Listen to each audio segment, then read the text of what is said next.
যশোর সম্পর্কে। যশোর কিন্তু আমরা বলে থাকি যশোর কিন্তু একটা সুন্দর একটা পরিবেশ পরিবেশ শহর। যশোর কিন্তু ভ্রমণ করার সময় কিন্তু আপনি যাতে একটা প্রাকৃতিক সৌন্দর্য উপভোগ করতে পারবেন জায়গা থেকে। আমি এখন যেখানে ভ্রমণ করছি এই ক্ষেত্রে কিন্তু আপনার সাগর থেকে ভ্রমণ করতে পারে আপনাদের কিন্তু অবশ্যই টিকিট সংগ্রহ করতে হবে, যে আমাদের কিন্তু আপনাদের জরিমানা হয়ে যেতে পারে। এখান থেকে দেখতে পাচ্ছেন কত রকম পরিবেশ। এটা কিন্তু যশোর একটা বাণিজ্য শহর। যশোর থেকে একটা যশোর থেকে অবশ্যই আপনার কিন্তু সবসময় নারকেল গাছ আমার যশোর থেকে নারকেল গাছ আমার আমরা যশোর থেকে তারা মাছ সংগ্রহ করে আমাদের দেশে দিয়ে যায় পরে খাওয়ার জন্য এখান থেকে কিন্তু আমাদের তারা মাছ সংগ্রহ করে আমাদের অঞ্চলে দিয়ে দেওয়া হয়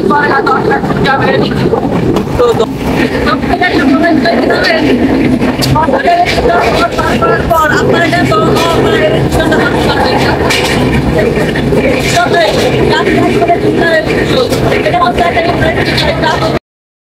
What's up guys, I come back to a small YouTube another video. Right now, আমি এখন অবস্থান করছি যশোর জংশন। যশোর জংশন থেকে আমার গন্তব্য খুলনা। আর যশোর থেকে আমাকে যেতে মোট ভাড়া লাগছে 100 টাকা। আপনাদের সাথে একটা ভিডিও শেয়ার হবে, তাহলে একটা জার্নি ব্লগ ভিডিও হবে। আর আমি এখন যেখানে বসে আছি গেটের সামনে দাঁড়িয়ে আজকে বসে বসে আপনাদের সাথে ভিডিও শেয়ার করছি আর ভিডিও আপনাদের সাথে উপভোগ করছি। তো আপনারা অবশ্যই আপনাদের কাছে একটা রিকোয়েস্ট থাকবে, রিকোয়েস্ট হচ্ছে আমার ফেসবুক পেজ ইউটিউব চ্যানেলকে সাবস্ক্রাইব করবেন। আর যে কোথায় থেকে দেখছেন আমার ভিডিওটা অবশ্যই কমেন্টের মাধ্যমে জানাবেন। তো আর দর্শক থেকে আপনারা খুলনা পর্যন্ত যেতে কি হচ্ছে সম্পূর্ণ ডিটেলস আপনাদের সাথে এই ভিডিওতে শেয়ার করবো। আমি এখন যেখানে অবস্থান করছি সেখানে ট্রেনের ভিতরের অংশ। এদিকে আপনার 2 সিট, আমার ডান হাতে আপনার 3 সিট। এদিকে আপনার শোভন চেয়ার, এদিকেও আপনার শোভন চেয়ার। শোভন চেয়ারের ভাড়া জাস্ট আপনার পড়বে 220 টাকা। আর যদি আপনাদের আমি একটা আমার মাথার উপরে নেশা করা হয়েছে এইগুলো দেখতে পাচ্ছেন, এইগুলোই একটা অপরে গেছে আপনি ব্যাগ দিতে পারবেন, আপনার যাবতীয় সম্পূর্ণ জিনিস কিন্তু রেকর্ড করতে পারবেন। আর হাতল দেখুন, হাতলের কথা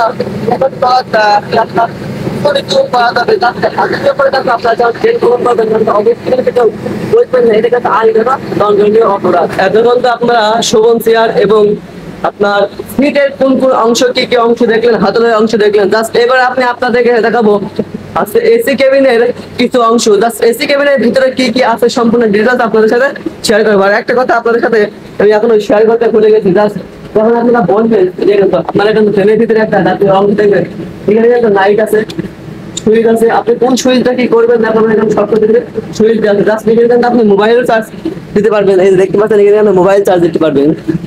আর এখানে কিন্তু প্রত্যেকটা সিটে কিন্তু প্রত্যেকটা এটা লেখা আছে হাতুড়ির উপরে কিন্তু কোনো ব্যক্তি বসতে বা দাঁড়িয়ে থাকতে পারবে না। এতক্ষণ আমি আপনাদের সাথে শোভন চেয়ারের সম্পূর্ণ ডিটেলস শেয়ার করছিলাম। জাস্ট এখন আমি আর রয়েছি এসি কেবিনের ভিতরে। এসি কেবিনের ভিতরে ভাই এত পরিমাণে ঠান্ডা, জাস্ট আপনি যদি দর্শনা থেকে খুলনা পর্যন্ত আসেন এসি কেবিনে জাস্ট আপনার 500 টাকা ভাড়া থাকবে। জাস্ট একটা আমি আপনাদের সাথে শেয়ার করি, একটা এসি কেবিনের ভিতরে প্রবেশ করি। প্রবেশ করার পর আমি আপনাদের সাথে সম্পূর্ণ ডিটেলস দেখাই। এসি কেবিনের ভিতরে প্রবেশ করার পর আপনি যেটা মনে করেন আমি কিন্তু গেটের লক দিয়ে দেবো, সেটাও কিন্তু দিতে পারবেন। আর এদিকে কিন্তু আপনি একটা সুন্দর আয়না পাবেন যেখানে কিন্তু আপনার ফেস দেখা যাবে। আর এখানে কিন্তু আপনি যখন বসবেন তখন কিন্তু আবার খাবার দেওয়াবে, খাবার দেওয়ার জন্য কিন্তু এখানে খাবার রেখে খাবার খেতে পারবেন জাস্ট। আর এখানে কিন্তু একটা ডাস্টবিন রয়েছে, এখানে কিন্তু আপনি ডাস্টবিন ওঠানামা করতে পারবেন। জাস্ট এখানে যেতে গেলে টেপ দেন, পারবেন। আর এখান থেকে কিন্তু একটা সিঁড়ি রয়েছে, সিঁড়ি দিয়ে কিন্তু আপনি এর উপরে প্রবেশ করতে পারবেন, এর উপরে রাত্রি যাপন করতে পারবেন। আর আপনি যদি মনে করেন আমি আজকে রাত্রি যাপনের কর্মশালাতে কাপড়টা দিয়ে দেবো, এখানে কাপড় দেওয়ার জন্য ব্যবস্থা আছে।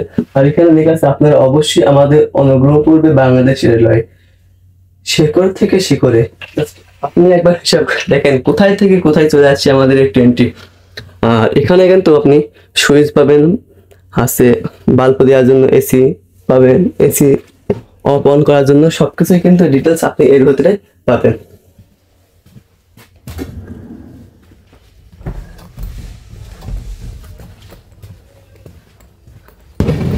আর আমি এখন যে কেবিনে দাঁড়িয়ে আছি এখান থেকে কিন্তু খাবার দেওয়া হয়। মানে বাংলাদেশের প্রত্যেকটা ট্রেনে কিন্তু একদম ফার্স্ট টাইমে কিন্তু একটা বগি থাকে, সেই বগিটা কিন্তু আপনার খাবার নিয়ন্ত্রণ করে। দেশের ভেতরে কিন্তু অনেক যাত্রী থাকে, অনেক দূর দূরান্ত থেকে কিন্তু যাত্রী আপনার এদেশ থেকে ওদের থেকে এদেশে আসা হচ্ছে, তাদের কিন্তু খাবার দেওয়া, খাবার বিতরণ করার জন্য কিন্তু আমাদের এখানে কিন্তু আমাদের ট্রেনের ভিতরে কিন্তু অনেক রকমের মানুষ বসবাস করে, তারা কিন্তু সবসময় খাবার নিয়ন্ত্রণ করে।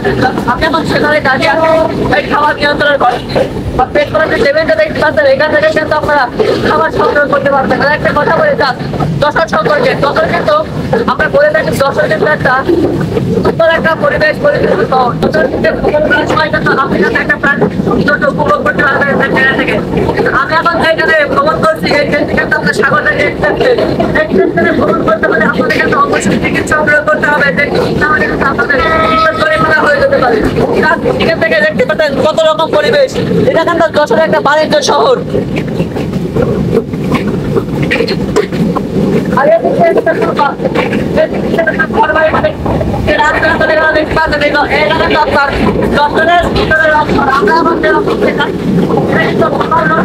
আমরা যশোর থেকে উদ্দেশ্য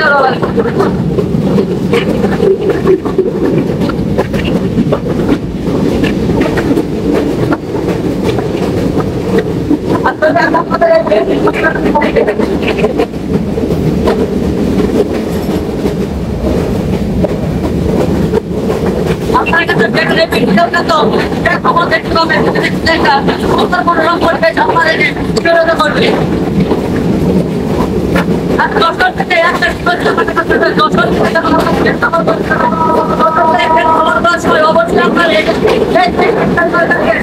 অবশ্যই আপনার কিন্তু সবসময়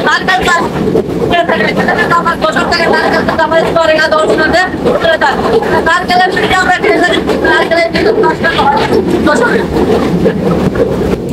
যশোর রেল স্টেশন পার করার পর যশোর রেল স্টেশন পার করার পর যশোরের মাঝে এত পরিমাণে বৃষ্টি, দেখেন একবার বৃষ্টি কেমন হচ্ছে, কেমন করে বৃষ্টি পড়ছে। এই বৃষ্টির মাঝখানে কিন্তু ট্রেন খবর কিন্তু একটা আকর্ষণীয় লোক দেবে, যেটা কিন্তু আপনি কিন্তু বাড়ি বসে কখনোই ফিল করতে পারেন ট্রেন খবর কাকে বলে। আর হয়তো আমি এখন যাচ্ছি মোংলা বন্দর, আমার এই ভিডিওটা শেষ হবে না, মোংলা বন্দরে যাওয়ার পর পরিমাণে বৃষ্টি হবে, আমি সেটা কখনোই কল্পনা করতে পারছি না।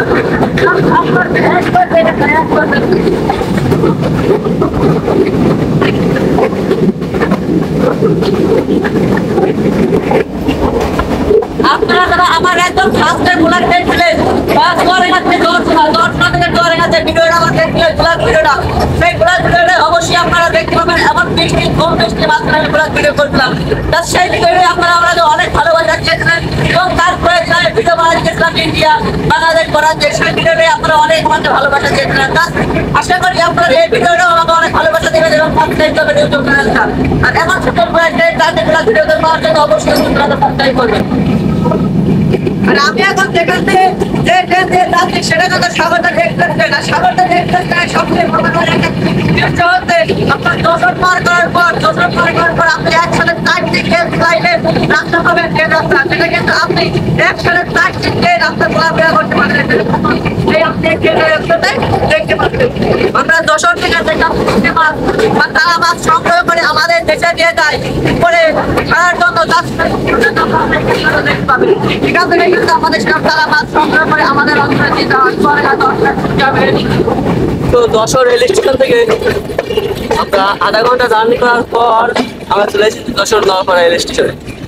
যশোর নওয়াপাড়া রেল স্টেশন পার করে কিন্তু আমাদের সিংগারা রেল স্টেশনে কিন্তু আমাদের ট্রেনে দাঁড়াবে না। যার সিংগারা রেল স্টেশন না দাঁড়ানোর কারণে কিন্তু আমরা সোজা চলে যাবো আপনার খুলনা রেল স্টেশনে।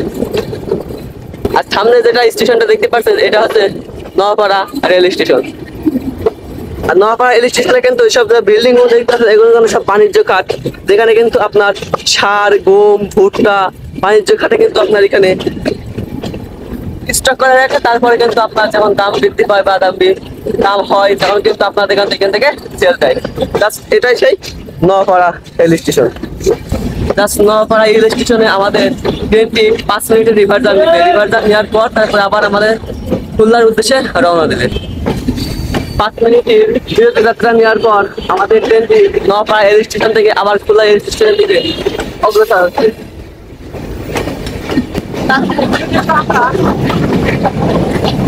আমাদের প্রবেশ করিনি, এখনো আমরা আমাদের দর্শক জেলার ভেতরে অবস্থান করছি। নওপাড়ায় যখন অপেক্ষা করার পর আমাদের প্রবেশ করছে। একটা কথা বলি, তো আমাদের একটা আমাদের ট্রেন যাওয়া হবে না। দেখেন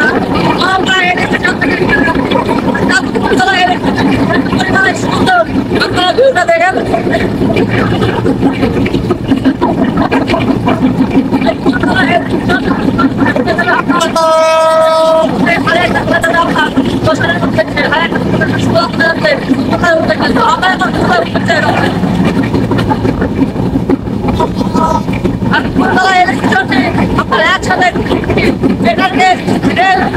চলাচল করতে পারবেন।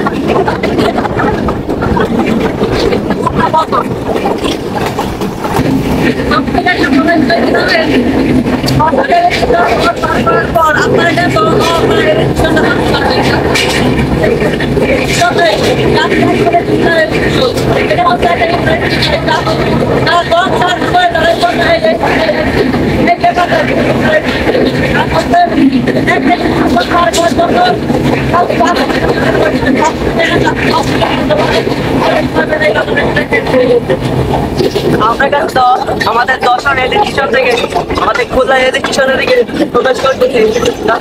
সামনে দেখা যাচ্ছে রেল স্টেশনটা, ওটা কিন্তু আপনাদের খুলনা রেল স্টেশন। আর আমি এখন ঠিক সেই খুলনা রেল স্টেশনে চলে যাচ্ছি।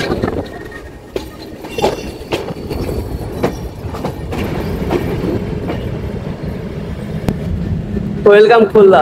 জাস্ট আমি এই মাত্র কেবলমাত্র প্রবেশ করলাম খুলনাতে। জাস্ট আমাকে সাগরদারি এক্সপ্রেস ট্রেনটা দাঁড়িয়ে আছে, এই ট্রেনে করে আমি আসলে যশোর থেকে খুলনাতে আসছি। জাস্ট আমার হাতে এমন একটা কাহিনী ঘটে গেছে। ঘটনাটি হচ্ছে, আমি দর্শনা থেকে যশোর পর্যন্ত টিকিট কাটছিলাম, টিকিট ছিল আমার কাছে, জাস্ট টিকিট। তারপরে যশোর থেকে আমার কাছে খুলনা পর্যন্ত টিকিট ছিল না। জাস্ট টিটি ভাই আমার কাছে 70 টাকা ভাড়া নেওয়ার পরও জাস্ট আমার 50 টাকা ভাড়া নিতে হলো। জাস্ট এটা আপনাদের সাথে একটা শেয়ার করি। যখন আপনারা টিকিট ট্রেনের ভিতরে উঠবেন, উঠার পরে কিন্তু আপনারা সবসময় কিন্তু টিটি ভাইরা যখন টিকিট দেয়, সেখানে কিন্তু ওই যে টিকিটের সংগ্রহ করবেন। জাস্ট তাছাড়া কিন্তু আমার মতন সিন্ডিকেটে পড়বেন। জাস্ট এমন ভুল আর আপনারা কিন্তু কখনোই করবেন না। আর আমি আজকে এখান থেকে এক্সিট হবো, এক্সিট হয়ে বাইরে চলে যাবো। বাইরে থেকে কি কি প্রসেস শেয়ার করতে হয়, কি কি হচ্ছে, সম্পূর্ণ ডিটেলস আপনার সাথে শেয়ার করবো। জাস্ট টিটি ভাইরা কিন্তু আমার বললো, আপনি কিন্তু এমন কাজ আর কোনোদিন করবেন না। জাস্ট আমারই ভুল ছিল, ভুলের কারণে আমাকে 70 টাকা ফের মাসে উঠতে হয়েছে। ওই যে টিটি ভাইরা ছিল ওখানে আছে, ওই ভাইরাই আমার বলছে। জাস্ট এখন আমি এক্সিট হবো, এক্সিট হয়ে এখান থেকে কিন্তু সোজা আমি আছে স্টেশনের বাইরে প্রবেশ করবো। বাইরে প্রবেশ করার পর আপনাদের সাথে কি কি হচ্ছে সম্পূর্ণ ডিটেলস আপনাদের সাথে শেয়ার করবো। আর অবশ্যই আছে কেমন করে এক্সিট হতে হয় সেটাও আপনাদের সাথে শেয়ার করবো। ট্রেন থেকে নামার পর ফার্স্ট টাইম আপনাকে টিকিটের গেটে যেতে হবে। টিকিটের গেটে গিয়ে আপনাকে টিকিট দেখাতে হবে টিটিকে। টিকিট দেখানোর পর টিটি আপনাকে স্টেশনের ভেতরে প্রবেশ করাবে। প্রবেশ করিয়ে দেখবেন ডান হাতে রয়েছে খাবারের দোকান, বাঁ হাতে রয়েছে টিকিট কাউন্টার। জাস্ট সামনের দিকে তাকিয়ে দেখবেন এক্সিট হওয়ার জন্য মূল গেট। মূল গেটের সামনে গিয়ে দেখবেন আপনাকে প্রশাসনের লোক হয়তো আপনাকে জিজ্ঞেস করবে আপনি কোথায় থেকে আসছেন। জাস্ট আপনি আপনার সঠিক উত্তর দিয়ে এক্সিট হয়ে বাইরে হয়ে যাবেন। জাস্ট আমি এই মাত্র খুলনা রেল স্টেশন থেকে বাইরে প্রবেশ করছি। আমার স্টেশনে দেখতে পাচ্ছেন, এটা কিন্তু খুলনা রেল স্টেশনের মূল গেট। এখান থেকে কিন্তু আপনার এক্সিট হতে হবে, বাইরে হতে হবে। সম্পূর্ণ ফুটেজ কিন্তু আপনার সাথে শেয়ার করছি। তো আজকের ভিডিওটা এখানে শেষ করছি। কে কোথায় থেকে দেখছেন অবশ্যই কমেন্টের মাধ্যমে জানাবেন। আর নেক্সট কোথায় ব্লগ ভিডিও দেখতে চান সেটা অবশ্যই আপনারা কমেন্টের মাধ্যমে জানাবেন। আর আপনাদের কাছে একটা রিকোয়েস্ট থাকবে, রিকোয়েস্ট আসতে অবশ্যই আমার ইউটিউব চ্যানেলটি সাবস্ক্রাইব করবেন।